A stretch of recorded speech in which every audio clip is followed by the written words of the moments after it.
બનાસકાંઠા જિલ્લામાં કાંકરેજ તાલુકા બ્રહ્મ સમાજની સિહોરી ખાતે અદ્યતન લાઇબ્રેરીનો શુભારંભ વિધિવત કરાયો।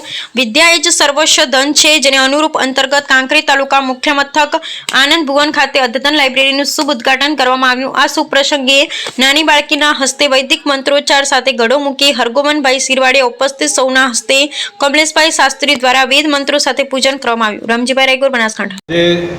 આનંદવાડીની અંદર શ્રી આનંદકાળ બાપુના લાઇબ્રેરીનો શુભારંભ કર્યો છે, જે અત્યારના આધુનિક યુગની ખૂબ જરૂરિયાત અને માંગ હતી કે વિદ્યાર્થીઓને તૈયારી કરવા માટે કરીને દરેક નાના મોટા શહેરો યા મોટા ગામડાઓની અંદર અભ્યાસ માટે કરીને લોકો આજે અમારા જે વિદ્યાર્થીઓ હતા કે જ્યાં ત્યાં પાટણ થરા એમને જવું પડતું હતું, આજે પ્રોપર શિહોરીની અંદર ખૂબ સરસ મજાની આધુનિક જેને કહેવાય એવી 8 લાખના ખર્ચે બધી તૈયારી કરીને સોલાર સુધીની પણ તૈયારી કરી દીધી છે।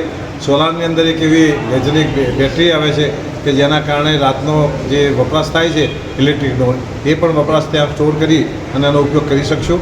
આ રીતે અમારા સમાજના જે દાતાઓ છે એક જ કલાકની અંદર અમે લોકોએ 3 લાખ રૂપિયા ફાળો કર્યો હતો। ત્યારબાદ લોકોને ખબર પડી કે આવા શિક્ષણ માટે કામ થઈ રહ્યું છે, ત્યારે ઘરે બેઠા પણ એમને ફોન ઉપર લખાઈને આજે 8 લાખ જેટલો ફાળો થઈ ગયેલો છે। હજુ પણ ભવિષ્યની અંદર સમાજે કહ્યું છે કે આગળ કંઈ પણ તમારે પ્લોટ લેવો હોય, આગળ કંઈ સુવિધાઓ ઊભી કરવી હોય તો એના માટે કરીને સમાજ અત્યારે દાન આપવા માટે તત્પર છે। કળયુગની અંદર બ્રાહ્મણે બહુ સરસ મજાના 2 કામ કરી રહ્યા છે।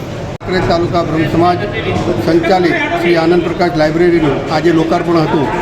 આજના સમયમાં આજે જે લાઇબ્રેરીની જે શિક્ષણની જરૂર હતી એના અનુસંધાને અમે થોડા સમયમાં 1 જ મહિનામાં આ લાઇબ્રેરીનું ઓપનિંગ કરેલું અને તૈયારી બના ભાગરૂપે કરેલું, અને દાતાઓએ ખુલ્લા મનથી, ખુલ્લા તન મન ધનથી આ લાઇબ્રેરીમાં સહયોગ આપ્યો છે। એ બદલ દરેક દાતાઓનો સિહોરી તેમજ કાંકરેજ બ્રહ્મ સમાજને હું અભિનંદન પાઠવું છું।